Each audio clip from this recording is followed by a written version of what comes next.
Hello, this is Sean for TightPoker.com, and today we're playing some full ring. And so let's go ahead and get to it. Picked up aces on the button, and you're definitely never slow playing aces, right? Good. Let's go ahead and make a raise, and we don't get a call. It's unfortunate, but we're not banging our head against any doors or punching our fists through any walls. We're just definitely taking what the table will give us and taking as much of it as we can. So first hand, picked up those aces, but that's fine. 10-9 here offsuit. I do like to isolate a lot of the time, but we're just filling out these tables, and the problem is we also have a very loose player on the button, so we're probably not going to get position, so we'll just go ahead and fold this. So we'll just go ahead and move forward, and I'll try to bring up another table so that we can get going. All right, so I got 4 tables up, and we got pocket kings under the gun. And we'll go ahead and make that pot size raise. It's 3.5 big blind, so that's exactly what we want to have done. And it looks like this is a pretty nitty table, although our HUD stat here tells us it's 27.5, and we get 3-bet by a short stacker, so we're just going to go ahead and put him in. If he's got aces, then that's the story of our lives, right? Otherwise, we're all too happy to get it in. Chances are we're way ahead, and sure enough, he shows aces, but we spike the king, and good for us. Hopefully that held up,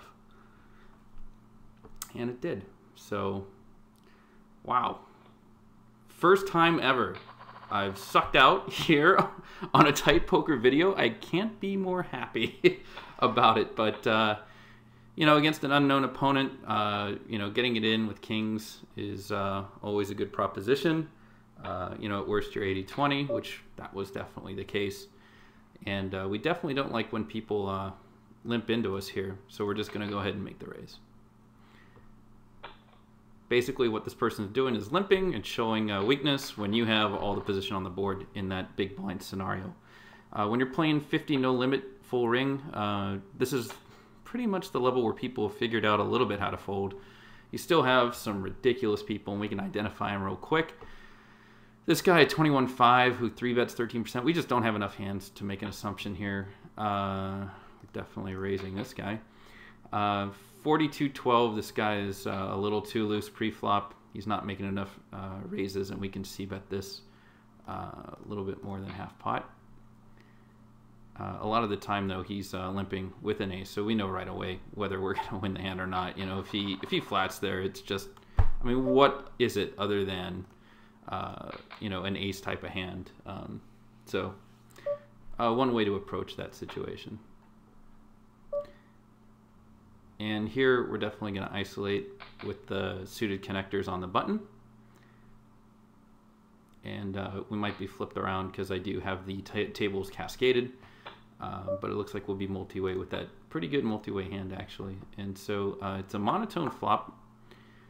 And this is where things get a little hairy. We can throw in a raise here, and it could scare everyone off, assuming they don't have a club. Otherwise, we just check because chances are we get called by anyone who does have a club who's drawing. So since we're multi-way, we're just going to go ahead and check it.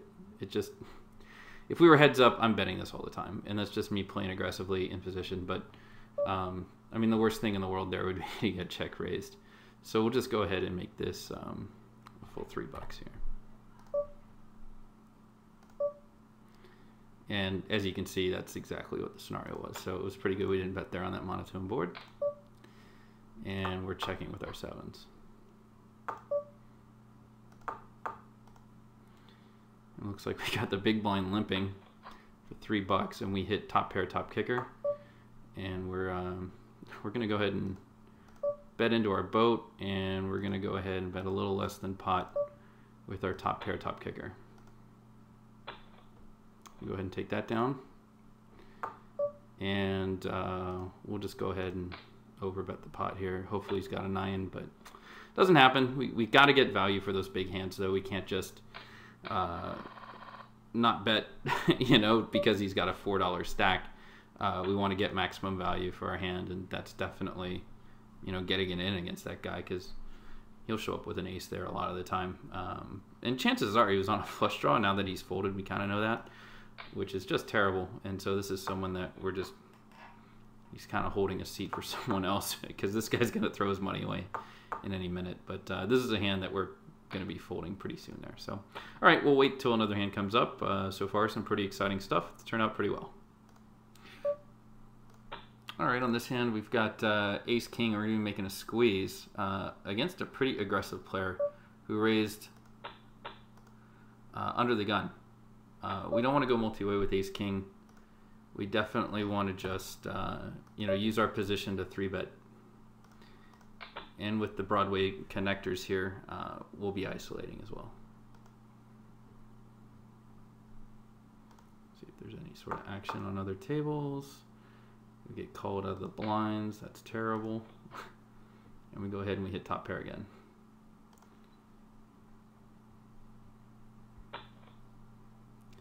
So the squeeze with Ace King's just fine. We're okay with that result.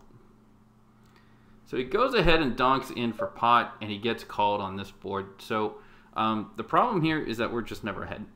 Someone either flopped a 3, has a better queen, or might have some sort of combo draw. So I'm going to go ahead and chuck it, even though I'm not too happy about it. It's the fact that it got called. It's like, okay, well, how am I going to dodge all these outs if I am ahead? Which I wouldn't have, as we can see, and he keeps betting. So we're definitely putting this guy here squarely on a 3. And he may not be ahead if the flush hit, but then, maybe he's got a boat, or quads, who knows. We've seen some wacky things here at Tight Poker, and sure enough, he had 10s, but the flush did come out. So now we can make a note that this guy will donk on a paired board with second pair.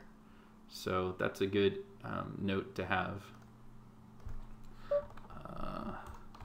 Pot, donk with second pocket pair on paired board to do flush. So we'll save, fold, and keep going. All right, so we got a trap hand, and the reason it's trap hand is because it's just going to get us into trouble more often than not. We got Queen King offsuit from the small blind, so we got terrible position. We got a marginal hand. A lot of people go crazy with Queen King. Oh my God, I've got 2 Broadway cards and they're connected. But it's just the fact that we're in that small blind that makes it so terrible. And I really don't even like defending with it unless we got someone who really loves to fold to 3-bets. So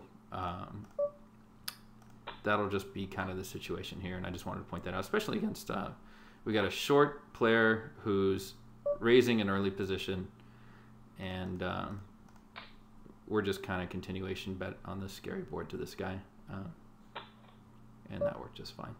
So we're going to let this go, and just because if we call, we're in terrible position against a guy who wants to get his money in, and if we raise, chances are, as a guy who doesn't seem to quite know what he's doing, there's just no way to predictably know what he's going to do, and if we're ahead. So it's just the power of position, and that's why we're wanting it. In that when we've got a marginal hand, we need the position to justify our action.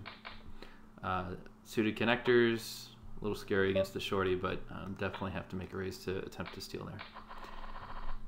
Queen Jack. Now we got the suited connectors. Yes, okay, marginal hand, but we've got the button. We can even 3-bet this against certain players. Otherwise, we can flat behind, or we can just let it go. If we see there's just way too much action, we could just call and see a multi-way flop. And so it looks like we're going to be forced to kind of do that. But the thing is, if we hit our straight, it could be a nut straight. And I guess if we hit our flush, it's usually the second or third nut flush. So I'll just go ahead and call. Just, maybe we can talk through a fun situation. Wow, everybody's calling.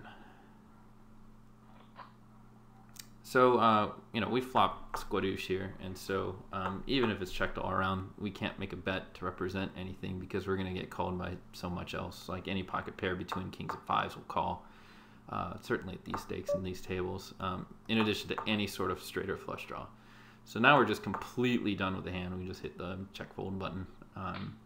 But, we limped in a multi-way pot with a really good multi-way hand. There's definitely some merit to bumping it up big if you like to play a loose, aggressive game.